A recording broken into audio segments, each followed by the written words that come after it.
यहाँ पर अभी हम अपना चेक करें कि हमारा कौन सा मोड यहाँ पे काम कर रहा है बाय डिफॉल्ट। सो मोड को चेक करने के लिए हम यहाँ पर गेट इनफोर्स कमांड चला सकते हैं। गेट इनफोर्स कमांड बताएगी हमारा एसी लिनक्स का मोड इस समय कौन सा है। सो हमारा मोड कौन सा है? इन्फोर्सिंग। इन्फोर्सिंग मीन्स क्या है? इनेबल है इस समय, यहाँ पर ये काम कर रहा हूं। अगर हम इसे चेंज करना चाहते हैं तो चेंज करने के लिए हम क्या कर सकते हैं? जैसे देखो, एक चेंज के लिए भी एक अगर मैं रूल बताऊं। हम्म। तो देखो, पहला तो जब आप चेंज करोगे तो यहाँ पे अभी हमने मोड बताया कि enforcing and permissive and disable, ये। एंड अगर हम क्या करें, हम इसे इन्फोर्सिंग से डिसेबल करें या फिर डिसेबल से इन्फोर्सिंग करें। ऐसे ही डिसेबल से अगर परमिसिव करते हैं या फिर ये करते हैं, इससे अगर ये करें and ये करें। अगर इन सब में हम चेंज कर रहे हैं तो पहला तो देखो, जब आप क्या करोगे, आप इन्फोर्सिंग से परमिसिव में जाते हो कभी, तो यहाँ पे आपको रीस्टार्ट जरूरी नहीं होता, नो रिबूट। ठीक। और अगर आप ये कर रहे हो, यहाँ पर डिसेबल से परमिसिव में जा रहे हो, तो आपको रिक्वायर्ड रिबूट। और इनफोर्सिंग से जब आप डिसेबल पे जाते हो तब भी आपको नो रिबूट, रिबूट नहीं चाहिए होता। मतलब ऐसे ही हम चेंज कर सकते हैं। तो अभी हम कहाँ हैं? इन्फोर्सिंग पे। ठीक। सो हम यहाँ क्या करें, हम यहाँ पे अगर सेट इनफोर्स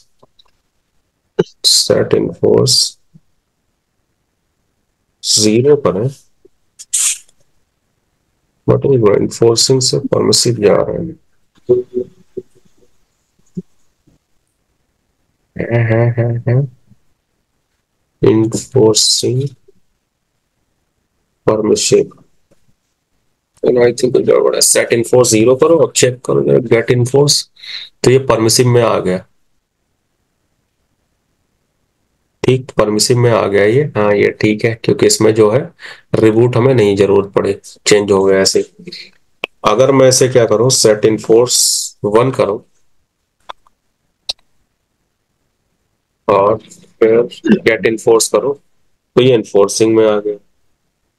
यानी कि हम परमिसिव पे इन्फोर्सिंग और इन्फोर्सिंग से परमिसिव जो है वो जा सकते हैं विदाउट रीस्टार्ट के, चेंज हो रहा है। दूसरा देखो, यहाँ पर अगर आपको डिसेबल करना है तो डिसेबल यहाँ से नहीं होगी। डिसेबल करने के लिए आपको क्या करना पड़ेगा, इसके लिए एक फाइल होती है यहाँ, विम एंड ईटीसी sysconfig, और इसके अंदर एसी लिनक्स नाम से। यहां जाने के बाद ये आ रहा है एसी लिनक्स। यहां जहां इन्फोर्सिंग लिखा हुआ है, यहां पे आप क्या कर दो, यहाँ डिसेबल कर दो।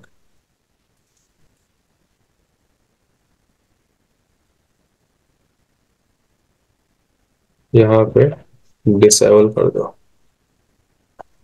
या फिर मुझे लग रहा है कि फिर ये मैंने शायद डिसेबल्ड होगा। डिसेबल करके देखता हूँ। डिसेबल्ड ही लिखना पड़ेगा। अभी अगर मैं यहाँ चेक करूँ, गेट इनफोर्स, सो यहाँ पर डिसेबल्ड हो चुका है, क्योंकि उस टाइम सिर्फ डिसेबल लिख रहा था, जबकि वहां फाइल में हमें क्या लिखना था, sysconfig एसी लिनक्स, ये डिसेबल लिखना था। एंड यहाँ पे से हटाने के लिए इन्फोर्सिंग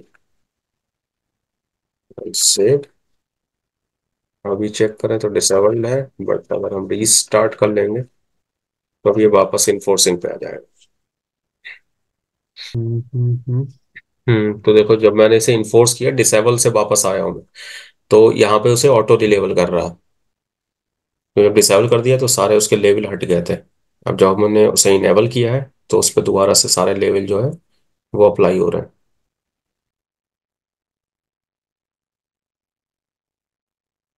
ठीक है, तो अभी चेक करते हैं यहाँ पर। हमने ये देखा किस तरीके से हम इसके जो है मोड चेक कर सकते हैं एंड उसे चेंज कर सकते हैं। इसके अलावा अगर हमें कॉन्टेक्स्ट लेवल चेक करना है कभी भी किसी भी डायरेक्टरी के ऊपर, वो कैसे चेक करेंगे? तो उसके लिए देखो, नॉर्मल जो हम एलएस करते थे वो एलएस स्पेस -L करते थे, जिससे हमें क्या लॉन्ग लिस्ट में आता था फॉर्मेट। इसके अलावा डी फॉर डायरेक्टरी के लिए करते थे। बस आपको क्या करना है, जब आपको एसई लिनक्स का कॉन्टेक्स्ट लेवल देखना है तो उसके साथ में जेड लगा देना है, स्पेस जिस भी डायरेक्टरी का चेक करना है उस डायरेक्टरी का आप चेक कर सकते हो। स्लैश वार काम कर रहे हैं, सो एल डी जेड। हाँ हाँ हाँ, क्यों कैपिटल जेड? हाँ, कैपिटल जेड रहेगा यहाँ पे। तो कैपिटल जेड मैंने किया। मुझे यहाँ पर क्या दिखा रहा है अब कि मेरे पास यहाँ पर ये तो सबसे पहले जो परमिशन हमने पढ़ी थी वो आ रही है यहाँ पे, ग्रुप ओनर रूट। अब हमें यहाँ पे नया क्या दिखा, हमें ये दिख रहा है नया इतना। ठीक, ये जो चीज है ये इतना हमें नया दिख रहा है। यही क्या है, हमारा एसी लिनक्स का कॉन्टेक्स्ट लेवल है। अब इन सब चीजों का मतलब क्या होता है, तो देखो यहाँ पे जो लिखा हुआ है मैं इससे यहाँ पर अलग से लिख लेता हूँ। इसके लिए मैं यहाँ पर एक टेक्स्ट बॉक्स लिखता हूँ, यहाँ पे लिख लेता हूँ। ठीक, ये इस तरीके से हमने लिखा हुआ। अब यहाँ पे देखो इसका सबका मतलब क्या होता है, जैसे जो सबसे फर्स्ट नंबर पे आ रहा है हमारे पास। ठीक, तो फर्स्ट नंबर पे हमारे पास यहाँ पे क्या आ रहा है, ये है हमारा एससी लिनक्स का यूजर। यानी जो हमें सबसे फर्स्ट नंबर पे दिख रहा है वो एससी लिनक्स का यूजर है। एंड यूजर का यहाँ पे मतलब क्या हो गया? हम्म। एक काम करो, इससे ऐसे लिख लो, यूजर ये जो सिस्टम अंडरस्कोर यू है, ये ये क्या हो गया आपका यूजर हो गया। सेकंड इसके नंबर, सेकंड नंबर पे क्या है आपका, जो ऑब्जेक्ट अंडरस्कोर आर दिख रहा है, और इसके बाद जो वार टी दिख रहा है, ये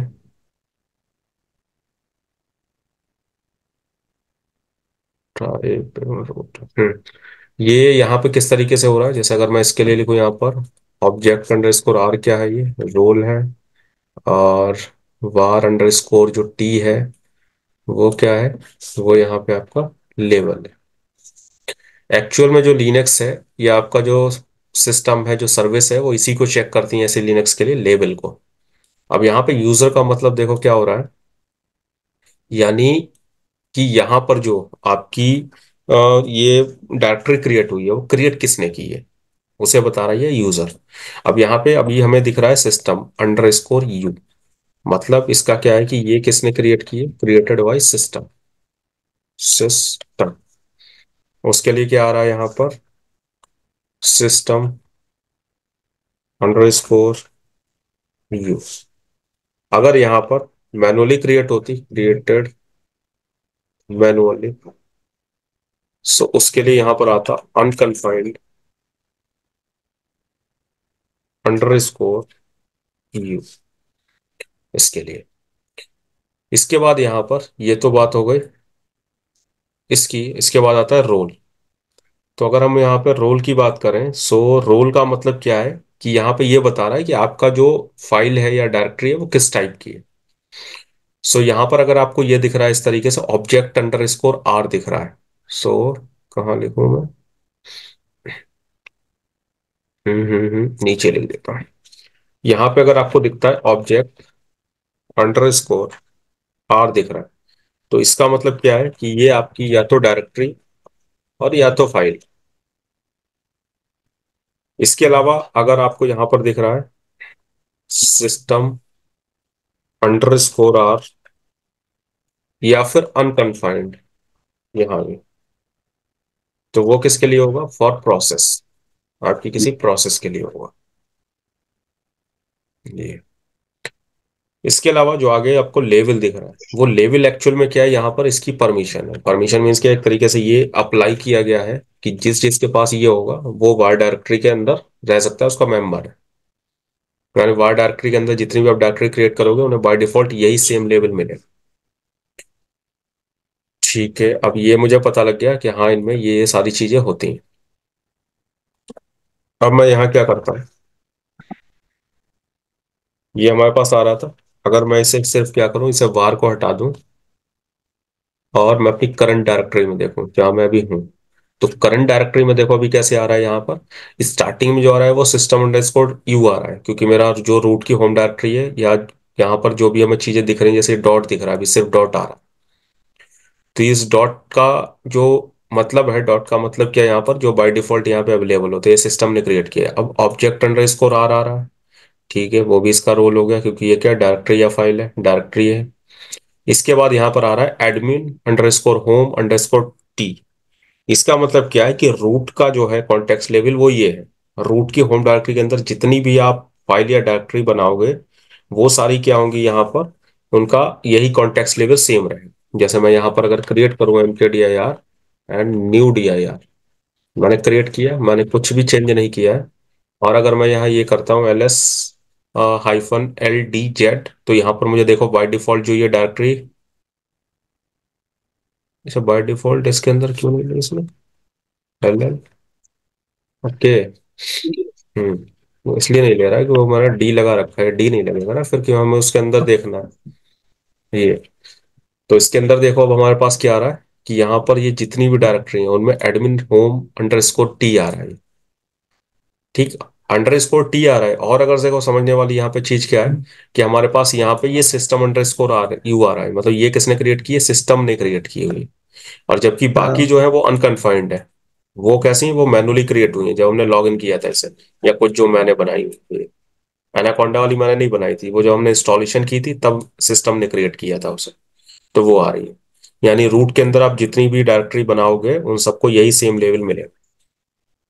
ऐसे ही आप अगर किसी और के अंदर चेक करते हो, सर एलजेड, मतलब जिस डायरेक्टरी का है उसी डायरेक्टरी में बस जो जो है उसके अंदर वही लेवल आएगा। अगर मान लीजिए कि एक डायरेक्टरी में एक और डायरेक्टरी है तो जो उस डायरेक्टरी का नया लेवल स्टार्ट होगा। हाँ उसका नया लेवल स्टार्ट होगा। मतलब हर डायरेक्टरी के लिए एक अलग से लेवल दे रखा है, मतलब जहां पर भी आप प्लेस कर रहे हो वहां पे सब पे अलग अलग लेवल एक अवेलेबल है सबके लिए। जैसे ये यहाँ पे मैंने स्लैश के अंदर देखा, जो स्लैश रूट था, तो रूट के अंदर बाय डिफॉल्ट देखो ये इसके वार का क्या आ रहा है, वार अंडरस्कोर टी है, इसके अंदर जितनी बनाओगे उन सबका ये होगा। यूएसआर का ये आ रहा है, इसका सिस का ये आ रहा है। ऐसे ही जो मैंने अभी रूट था, रूट मेरे पास कहाँ ये है, तो रूट का देखो ये था, इसलिए उसके अंदर जितनी हम बना रहे हैं उन सबको ये मिल रही है, रूट का एडमिन होम टी। ऐसे ही अगर हम यहाँ वार के अंदर बनाएंगे कुछ भी, या वार के अंदर देखेंगे कुछ भी, वार के अंदर जैसे अगर हम देखें तो इसके अंदर जितनी है उन सबके पास जो है क्या होना चाहिए, वार अंडरस्कोर टी होगा ये, वार अंडरस्कोर टी आ रहा है। बाकी ये कुछ जो है इसके अंदर भी क्या है, इन्होंने अलग अलग कैटेगराइज इस तरीके से की हुई है क्योंकि ये अलग अलग पर्पस के लिए हैं। जैसे एफटीपी अलग आ गई, ये लॉग्स के लिए आ गया, उसके लिए आ गया, तो इसके अंदर भी इन्होंने अलग अलग लगा रखे हैं, लेकिन सबकी स्टार्टिंग हुई वार से, सब है वार के अंदर अवेलेबल। एक सबको अलग अलग मतलब लेवल सब इन्होंने कैटेगराइज डायरेक्टरी कर का दिया। जो लेवल होगा वो भी सेम होगा। हाँ वो मोस्टली केसेस में सेम होगा, अगर उसे सिस्टम ने चेंज नहीं किया या आपने चेंज नहीं किया तो। जैसे कुछ केसेस ओके। में, जैसे सब डायरेक्टरी मतलब क्या, वार के अंदर देख रहे हैं तो कुछ सब डायरेक्टरी के अलग भी है यहाँ पे, ये जो आ रहे हैं कुछ, हाँ क्योंकि इसके अंदर ये क्या अलग अलग सर्विसेज के लिए हैं। वार के अंदर क्या वेरिएबल जी। डायरेक्टरी है, तो इसके अंदर अलग अलग सर्विस है, अकाउंट की है, कैशे है, क्रैश है, ये हो रही तो अलग अलग सर्विसेज के लिए, तो इसलिए इनके अलग भी हो सकते हैं। बट वैसे मोस्टली जी। केसेस में जो है ये डिपेंड करता है कि हाँ अगर बाहर वाले में है तो उसके अंदर के जो एक्सेस हैं वो लगभग सेम होंगे। जैसे वार के अंदर एफटीपी है, अब एफटीपी के अंदर अभी शायद कुछ होगा, नहीं होगा शायद, वार एफटीपी, इसके अंदर कुछ नहीं है। अगर मैं इसके अंदर mkdir वार एफटीपी, हेलो, ये मैंने क्रिएट किया, और वार एफटीपी के अंदर देखो तो वार एफटीपी के अंदर बाय डिफॉल्ट देखो क्या मिला, ये मिला पब्लिक कंटेंट टी। क्यों मिला, क्योंकि यहाँ पर भी देखो यही सेम था, पब्लिक कंटेंट टी, हम्म। तो वो वहां पे मिला। तो अगर कोई चीज ऐसी है जो डायरेक्ट एक तरीके कह सकते हो मेन डायरेक्टरी जो किसी सर्विस से एक्सेस हो रही है, तो उनका तो अलग अलग हो सकता है, बट वैसे फिर उसके अंडर में जितनी होंगी उन सबका सेम बनेगा। तो ये क्या एफटीपी से एक्सेस होने वाली है, वो इसके अंदर जितनी भी बनेंगी और जिनका ये सेम होगा वही सिर्फ एफटीपी एक्सेस कर पाएगा। अगर ये अलग होता है तो एफटीपी एक्सेस नहीं कर पाएगा उसे। ऐसी एक क्रैश वाली है उसकी ये है, अगर इसके अंदर का चेंज होगा तो उसे जो केडम सर्विस है वो एक्सेस नहीं कर पाएगी। तो एक ये उस चीज पर डिपेंड कर रहा है, जैसे लॉग है, लॉग के अंदर वार लॉग टी है, जिसके अंदर इसके अंदर जो होंगी, तो जो लॉग्स की सर्विसेज थी, जो जनरल डी थी, और वो क्या बोलते हैं आरसीएस लॉग थी, उन्हें सिर्फ वो एक्सेस कर पाएंगे। तो ये उस चीज पर डिपेंड कर रहा है। जैसे अगर मैं यहाँ पर एक कमांड चलाऊं, एस सी मैनेज और एफ कॉन्टेक्स्ट और -L, ये, तो ये जो है देखो ये क्या करेगी, ये आपके सिस्टम के अंदर जितनी भी डायरेक्टरी हैं उन सब और उनके जो कॉन्टेक्स्ट हैं वो सब ये डिक्शनरी के अंदर आ रहे हैं। ये ऐसी लिनक्स की एक तरह की डिक्शनरी है। मतलब यहाँ पे डिफाइंड है कि सबको बाय डिफॉल्ट क्या मिलना चाहिए, ये सबको बाय डिफॉल्ट मिल रहा है, उसकी ये डिक्शनरी है। मतलब यहीं से सब कुछ सिस्टम को पता लग रहा है कि जब ये आप फाइल क्रिएट करो तो उसे कौन सा कॉन्टेक्स्ट लेवल असाइन करना है। वो कहाँ चेक करता है, यहाँ से जितनी भी डायरेक्टरी है आपके सिस्टम के अंदर उन सबका। सो जो हम मैनुअली बनाते हैं। जो मैनुअली बनाते हो वो इसके अंदर क्या होती है, किसी ना किसी डायरेक्टरी के अंदर बनाओगे, मैनुअली बनाओगे। इसके अंदर क्या है, मान लो रूट के अंदर बनाई आपने, स्लैश रूट के अंदर, तो हाँ, स्लैश रूट का पहले से है डायरेक्टरी के अंदर, तो फिर बाय डिफॉल्ट उसमें भी वो असाइन कर देता है कि हाँ आपने स्लैश रूट पहले ओके, से था, और समझ गया। स्लैश रूट के अंदर ये बना दिया, हाँ, उसके अकॉर्डिंग। तो ये देखो ये सब एस विन के अंदर ये होगा, वार MNT, ये या फिर ये आ रही कॉन्टेक्स्ट इनके, ये सिस्टम अंडर स्कोर, ये पूरा आएगा, ये बहुत सारे लोग। ठीक है, तो ये आ गया। और अगर इसी में हम देखें, पोर्ट का देखें, जो पोर्ट होते हैं, तो SC मैनेज और पोर्ट -L, सो ये दिखाएगा मुझे जितने भी पोर्ट हैं उनके कॉन्टेक्स्ट लेवल। जैसे ये पोर्ट है, इनके बैकएंड में कॉन्टेक्स्ट लेवल ये काम कर रहे हैं इन पोर्ट के लिए, ये सब ये पोर्ट जो दे रखे हैं, ये ये जैसे SSH का है, SSH _ पोर्ट _ T 22 SSH का होता 22 है। और ऐसे वेस्टफिक्स NTP ये सब दे रखे हैं। क्या तो लग यार है FTP का, ये आ रहे हैं FTP के, FTP पोर्ट टी इनका ये है। तो FTP पोर्ट टी देखो आ रहा है इसके अंदर, ये तो इन सबको भी वहां पे मिला हुआ है। ऐसे ही जो प्रोसेस होती है, प्रोसेस का जैसे मगर चेक करो, PS- कैपिटल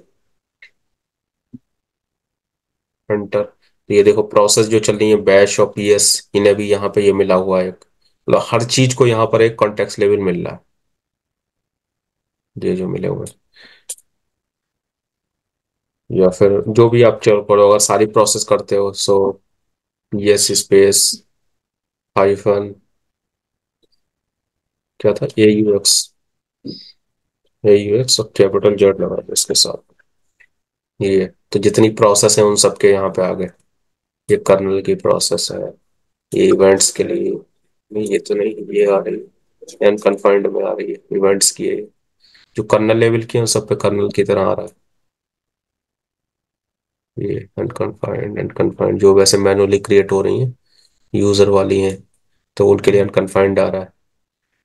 ये सिस्टम से क्रिएट हुई है ये सारे। तो सबको एक जो है लेवल यहाँ पर मिल रहा है इन बैकएंड में, ये बिना लेवल के काम नहीं कर रही हैं।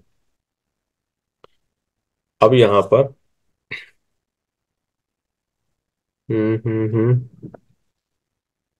अगर मैं चीज करूँ, क्या करूँ,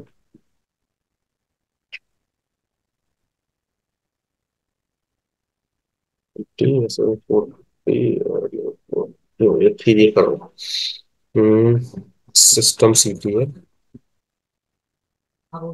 या सिस्टम CTL में पहले वो करो, वेब PC SSH _config, ये जो इसकी फाइल थी। अब यहाँ पे देखो इसके पास ये पोर्ट नंबर आता, ये पोर्ट नंबर आ जाता। अब मैं क्या करता हूँ, इस पोर्ट नंबर को बदल देता हूँ, ये कर दिया हमने 2 to 4 टाइम, ये कर दिया। अब अगर मैं यहाँ क्या करता हूँ, सिस्टम CTL रीस्टार्ट करता हूँ, सिस्टम CTL रीस्टार्ट SSHD, ये सर्विस को रीस्टार्ट करता है। तो देखो मुझे एक एरर दे रहा है यहाँ पर, दे रहा है। अब रीस्टार्ट नहीं ले रहा क्योंकि हमने उसके अंदर क्या किया है, एक पोर्ट नंबर बदल दिया है। अब अगर मैं यहाँ देखूँ, job for SSD service failed because control process else to error code system CTL status. तो मुझे यहाँ दिखाना चाहिए, किस में दिखाएगा, शायद सिस्टम सीटीएल स्टेटस में, एसएसएचडी। तो स्टेटस में कोड एग्जिटेड स्टार्ट, हाँ हाँ हाँ, इसमें नहीं दिखा रहा, किसी में दिखाता है general CTL hyphen X C U S S H T dot service, ये service daemon to permission denied. ये आ रहा है, देखो ये हमने यहाँ किया, तो ये दिखा रहा है एरर टू, जो हमें है। एक मिनट को, ये मैं लिखा हुआ हटा दूं पहले इसके बारे में। तब क्या दिखा रहा है, बाइंड, इस पोर्ट को बाइंड नहीं कर पा रहा है। ये भी क्यों हो रहा है, ऐसी लिनक्स की वजह से फेल हो रहा है। ये ऐसी लिनक्स जो है इसे अलाउ नहीं कर रहा, क्योंकि इनकी एंट्री के अकॉर्डिंग जो है यहाँ पर एसएसएच के लिए पोर्ट नंबर अलग है। जैसे अगर मैं सी, ये है सिस्टम सीटीएल नहीं हो पा रहा है। अगर मैं इसे देखो रीस्टार्ट कैसे कर सकता हूँ, हमने वो गलती नहीं की, हम पोर्ट नंबर चेंज कर सकते हैं, बट उसके लिए हमें यहाँ क्या है, सी मैनेज पोर्ट जो है ऐड करना पड़ेगा। पोर्ट हाइफन ए ऐड के लिए, हाइफन टी टाइप के लिए, और एस एस एच, और इन्हें बताओ इनका context level S S H. या तो देखो आपको याद होना चाहिए, S S H underscore port underscore T दे सकते हो, या फिर जो अभी हमने पीछे कमांड चलाई थी उससे चेक कर लोगे, semanage and port hyphen L. So port hyphen L पे हमने क्या चेक किया, जो हमारे पास एस एस एच था, एस एस एच कहाँ है, एस एस एच,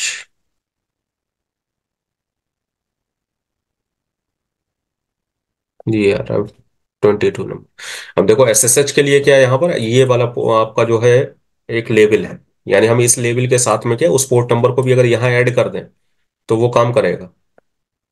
तो अभी यहाँ क्या है, सिर्फ 22 है, 4 टाइम 2 है ही नहीं इसके साथ में, तो हम वही ऐड कर रहे हैं। हम यहाँ क्या कर रहे हैं, हम यहाँ पर hyphen S S H underscore port underscore T, इसके साथ में पोर्ट ऐड कर रहे हैं टीसीपी का 2222, ये एंटर किया हमने, और पोर्ट हमारा ऐड हो जाएगा।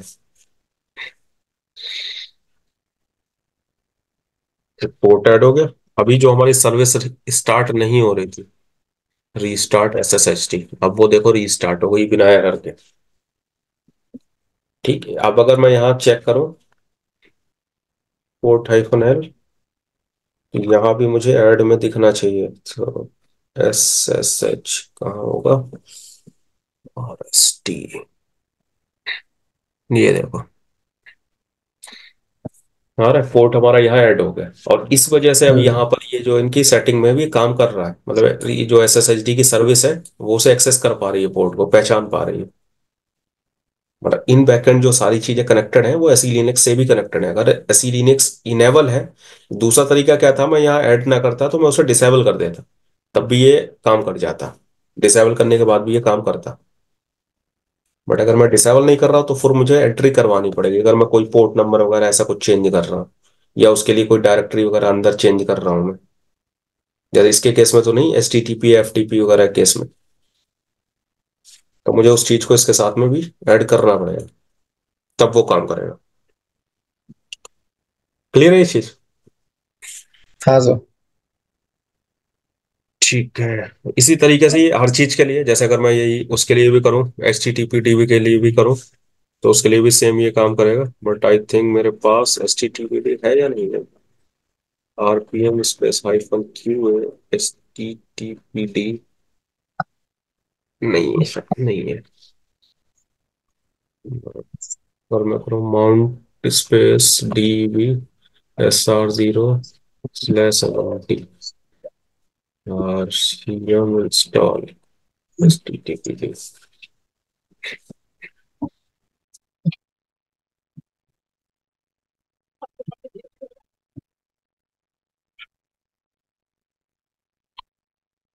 अगर मैं यहाँ पे चेक करूँ, सो मेरे पास यहाँ पे H T T P package जो है वो अवेलेबल है। H T T P. H T T P D. हाँ, H T T P D package available है। बट इसकी सर्विस को हम चेक कर लेते हैं, ये ऑन है, मतलब इनेबल डिसेबल है या फिर नहीं है, क्या है। System C T L and status and H T T P D dot service. So ये अभी यहाँ पर क्या इनएक्टिव है एंड डिसेबल है। सो हम इसे यहाँ पर इनेबल कर लेते हैं एंड साथ में स्टार्ट कर लेते हैं। तो system C T L start and enable. So ये इनेबल भी हो गई and now if I will check, so this is started and enabled. Start और इनेबल होने के बाद एक बार मैं यहाँ पर क्या करता हूँ, पहले मैं इसे एक्सेस करके देखता हूँ ये अभी एक्सेसिबल है या फिर नहीं है। सो मैं फायरफॉक्स ओपन करता हूँ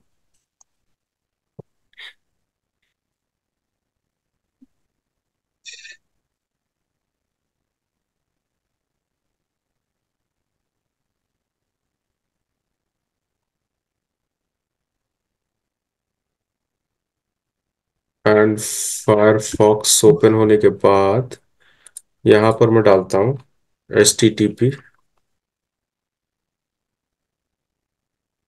colon slash slash and my I P. So I P is ifconfig 1.11। See 1.11 and enter. Okay, so it is accessible. I got Red Hat Enterprise Linux test page, right? And now if I will create one directory under that HTML directory, is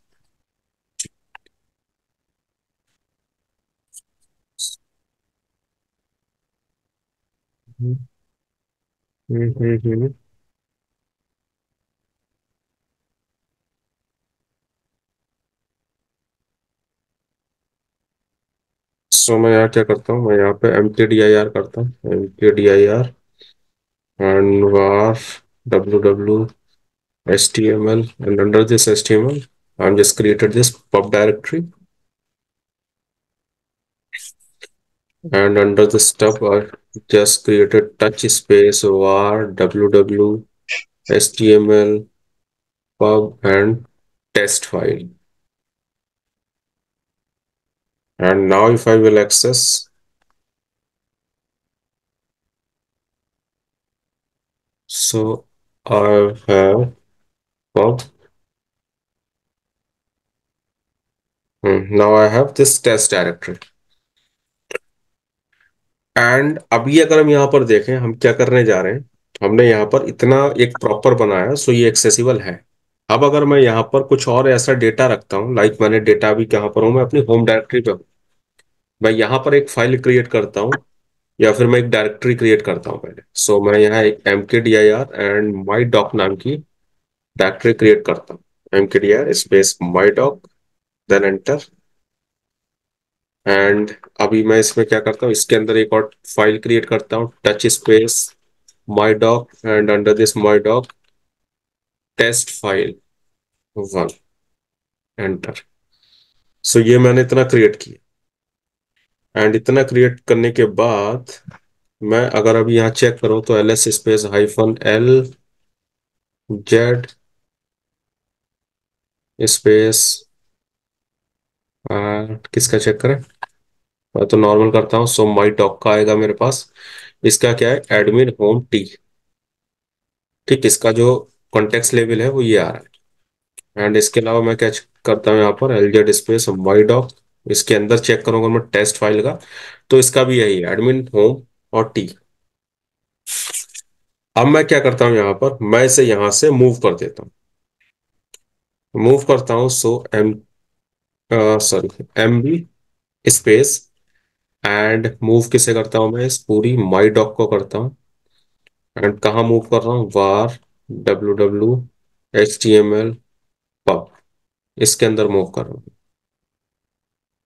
मैंने move कर दिया। Now if I will check ls space var www HTML pub, so my doc यहाँ पे आ चुका, and my dock के अंदर जो file थी वो भी आ चुकी है। बट अभी हुआ क्या है, मैंने यहाँ पर जब मूव किया नॉर्मली, तो मूव करने के बाद यहाँ पर क्या है मेरे पास, अगर मैं यहाँ चेक करूँ -l -z एंटर। सो अब यहाँ पर क्या है, मैंने माई डॉक को मूव कहाँ से किया था, जहाँ एडमिन होम टी था। तो यहाँ अभी भी देखो एडमिन होम टी ही है, जबकि HTML के अंदर क्या होना चाहिए, ये होना चाहिए httpd sys content t। अगर ये होगा तभी एक्सेसिबल होगा, अदरवाइज ये एक्सेसिबल नहीं होगा। जैसे अगर मैं अभी इसे चेक करूं, यहाँ पर जो मैंने फायरफॉक्स ओपन किया था एंड इसे रिफ्रेश करूं, तो रिफ्रेश के बाद क्या है, ये मुझे यहाँ माई डॉक दिख रहा है।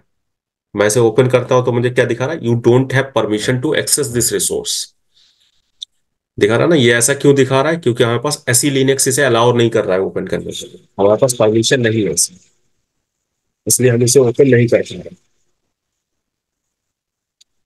ठीक, अब यहाँ पर जो है इसकी परमिशन तो नहीं है हमारे पास, बट अब हम क्या करते हैं, इसे अलाउ कैसे करवाएंगे। तो अगर मैं इसका जो कॉन्टेक्स्ट लेवल है, जो यहाँ पे एडमिन होम की आ रहा है, अगर मैं इसे चेंज करके ये बना दूं, तो फिर ये एक्सेसिबल हो जाएगा। तो इसे एक्सेसिबल कैसे बनाएंगे यहाँ पर,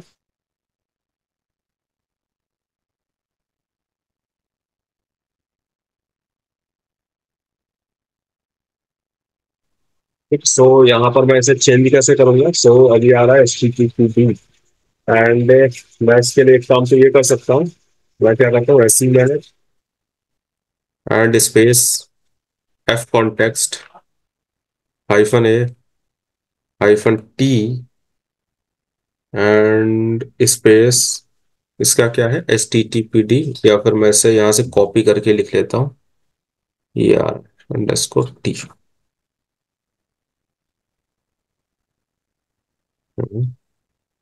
ये क्या आ गया,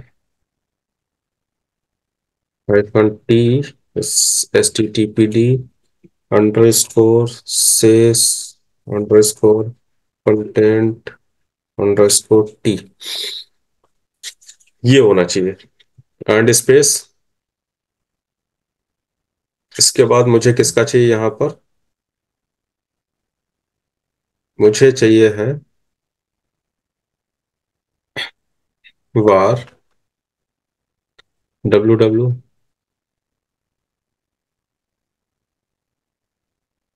HTML और pub, इसके अंदर चाहिए है माई डॉक का,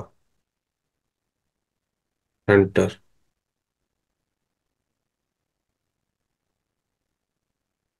ठीक, ये चेंज किया, बट ये चेंज हुआ है क्या, पब माई डॉक नहीं चेंज हुआ।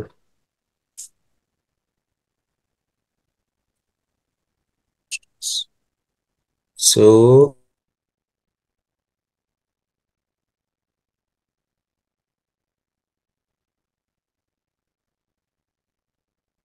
इसमें कुछ गड़बड़ है, क्या गड़बड़ है,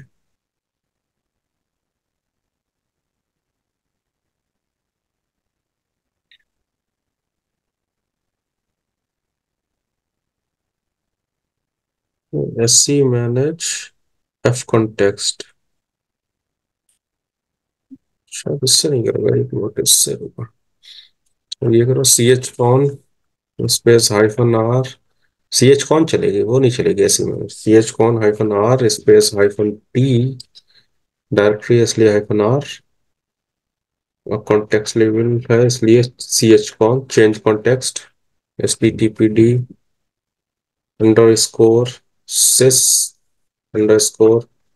_content_t /var www HTML pub, और इसके अंदर माई डॉक। अभी चेक करूंगा एलगेट, इससे चेंज हो जाएगी, ये चलेगी chcon वाली। चेंज करने के लिए chcon-r -t, एंड उसके बाद क्या चेंज करना चाहते हो और किसके लिए चेंज करना चाहते हो। अभी अगर मैं इसे सर यहाँ हाइफन चेक। टी क्या हुआ यहाँ पर? हम्म। कौन हाइफन सा? T. Hyphen hyphen T T. जो हाइफन टी जो है वो यहाँ पर जो कॉन्टेक्स्ट लेवल जब चेंज करते हैं ना, तो यहाँ यूज किया जाता है। इसका जो यूज रहता है वो, एक मिनट, मैन स्पेस किस वर्ड के लिए आता है, C H con hyphen T type बताता है ये, कि आप किस टाइप की वो जो है मतलब अप्लाई करना चाहते हैं। जो आगे हम पाथ लिख रहे थे ना, ये जो लिख रहे थे path S T T P D, ये उसे डिफाइन करने के लिए होता है ये, टी फॉर टाइप। एंड इसके अलावा अगर मैं भी यहाँ रिफ्रेश करूँ, तो अभी देखो ये टेस्ट फाइल एक्सेस हो रही है, जहाँ एरर दे रहा था मुझे, बट अभी ये खुल रही है। एंड इस फाइल को ओपन करूँ, तो इस फाइल में कुछ है नहीं, वह ओपन हो गया वैसे, मतलब ये रन हो गई है, बट इसके अंदर कुछ नहीं है। और अगर मैं इसे एक बार चेक करूँ, इसके अंदर जो मेरे पास माई डॉक था, उसके अंदर भी देखो चेंज हो गया, मतलब ये एक्सेसिबल होनी चाहिए, तो ये एक्सेस हो रही है, बट इस फाइल के अंदर कुछ नहीं है यहाँ पर। अच्छा, यहाँ ये चेक करें क्या इसके अंदर अगर मैं राइट करूँ तो दिखेगा मुझे, web space C T C H T M L, var में है सर। वार में, var W W H T M L pub my doc test file, test file.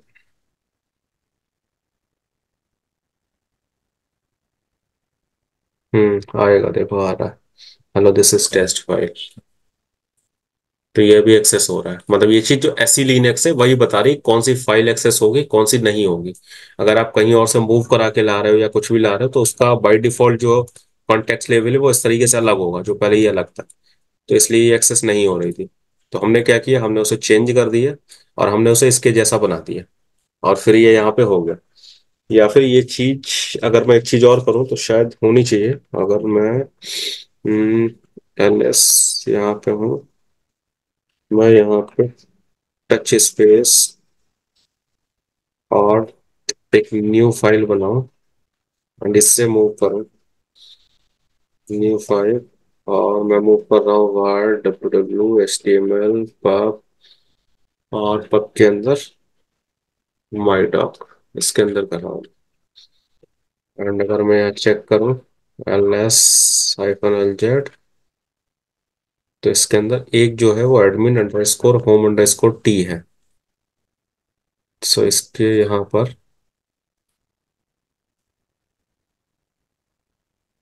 क्योंकि फाइल मुझे यहाँ शो नहीं कर रहा, माई डॉक फाइल शो नहीं कर रहा है यहाँ पे। ठीक है, अब ये फाइल शो नहीं कर रहा है क्योंकि इसके यहाँ पर जो है कंटेक्स्ट लेवल अलग है। अगर मैं यहाँ पे ये चलाऊं, restorecon hyphen R V and slash var W W H T M L my doc, and enter करूं, सो यहाँ पे दोनों का सेम हो गया। ये जो कमांड होती है रिस्टोर कॉन, कहाँ चलाई थी ये कमांड क्या करती है, ये आपकी पेरेंट डायरेक्टरी से उठा के जो भी कॉन्टेक्स्ट लेवल होता है उसे, उसके अंदर जितनी भी आपकी फाइल्स होती हैं या उसके अंदर जो भी डेटा होगा, सब डायरेक्टरी होंगी या फाइल्स होंगी, उन सब पे सेम असाइन करा देता है, उन सबको रिस्टोर कर देता है। तो इसने अभी क्या किया, जब मैंने ये कमांड चलाई, तो जो माई डॉक पे यहाँ पे अप्लाइड था माई डॉक के अंदर, वही सेम उसके अंदर की हर फाइल पे अप्लाई कर दिया। तो इसका पहले लगा रहा था, लेकिन अभी इन्होंने क्या किया, इन्होंने इसे इसके अकॉर्डिंग ही यहाँ पे मैनेज कर दिया। मतलब अगर हम इतना बड़ा बार बार नहीं लिखना चाहते, तो हम रिस्टोर कॉन भी चला सकते हैं। रिस्टोर कॉन जो है वो कॉन्टेक्स्ट लेवल को रिस्टोर कर देगी, मतलब ये देखेगा कि अकॉर्डिंग टू डिक्शनरी यहाँ पर अब क्या चीज असाइंड है, वही उसके अंदर की जो सब डायरेक्टरी या सब फाइल्स हैं उन सबके ऊपर भी वो सेम अप्लाई कर दिया जाएगा। अभी अगर इसे मैं यहाँ रिफ्रेश करता हूँ, तो अब मेरे पास यहाँ पे न्यू फाइल भी शो हो रही है, जो अभी इससे पहले नहीं हो रही थी। और अब न्यू फाइल भी एक्सेसिबल है, न्यू फाइल भी एक्सेस की जा सकती है। ठीक, बताओ, इतना क्लियर है? हाँ सर। तो ये जो चीज थी, ये था हमारा यहाँ पर एसी लिनक्स, मतलब एसी लिनक्स में अगर वैसे देखें तो कंपनीज जो है वो वैसे इसे डिसेबल रखती है मोस्ट ऑफ द। बट आपको देखो इसके अंदर क्या चीज एक याद रखनी है, हमें ये रखनी है कि हाँ यहाँ पर आपके पास क्या क्या हो सकता है, इसकी जो कॉन्टेक्स्ट लेवल है वो वैसे में डिक्शनरी से भी पता लग जाएगा। बट हाँ मेन ये चीज है कि हाँ जहां पर आप भी आपके जिस डायरेक्टरी के अंदर जो भी फाइल होगी या जो भी कंटेंट होगा, उस कंटेंट पे कॉन्टेक्स्ट लेवल ही ये डिसाइड करेगा कि वो किस सर्विस के द्वारा एक्सेसिबल हो सकता है या नहीं हो सकता है। जैसे हम अभी कहाँ थे, हम एच की अगर बात करें तो एच के अंदर जो ये सारा इसकी जो लोकेशन होती है पूरी, इसके अंदर का डेटा जो ये पब है, माई डॉक है, या उसके अंदर आप फाइल रख रहे हो या कुछ भी कंटेंट रख रहे हो, वो तभी एक्सेसिबल होगा जब इसका जो कंटेक्स्ट लेवल है वो सेम वही होगा जो कि इसके पास था। और इसके पास क्या था, वो ये था HTTPD सिस कंटेंट। ये अगर सबके अंदर सेम होगा तभी वो एक्सेसिबल होंगे, वरना बाहर की सर्विस उसे एक्सेस नहीं कर पाएंगे। मतलब हम ये भी कर सकते हैं कि अगर हमें यहाँ पर कोई ऐसा कंटेंट रखना है जिसे हम चाहते हैं कि वो एक्सेस ना हो, तो हम उसका कॉन्टेक्स्ट लेवल बदल के रख सकते हैं। कॉन्टेक्स्ट लेवल उसे ये वाला नहीं देंगे, कोई और सा कंटेंट कॉन्टेक्स्ट लेवल देंगे तो वो यहाँ रहेगा, बट वो एक्सेसिबल नहीं रहेगा। कोई भी डायरेक्टरी हो सकती है, कोई फाइल हो सकती है, इसे एक्सेसिबल सिर्फ वही होंगी जिनका कॉन्टेक्स्ट लेवल सिर्फ ये वाला हो।